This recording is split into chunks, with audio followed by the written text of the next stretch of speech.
John, what's going on, bro? What's going on? You all right? I'm good. Listen, tell me about your experience with Cashflow Detroit Credit Repair. Experience has been great. I only took a period of 45 days to get me from a low credit score of 499 to 724 to be exact. Wow. 720 to 724. How long did it take? 45 days, only 45 days. What kind of stuff was on there?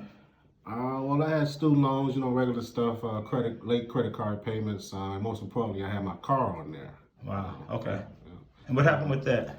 Well, it was in the process of being repossessed from me. Jabari assured me that he can do some things to get it took off my credit and let me keep the car.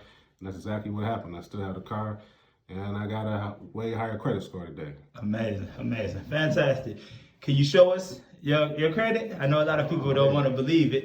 If you don't mind, I just want to be able to show the people the kind of drastic changes No problem. we made. Nothing to be ashamed of now. Nobody to hide from. He's good. Everything's off his credit. 724. You can't beat it.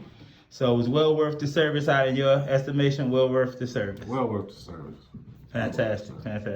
Thank you, sir. Appreciate you. No problem.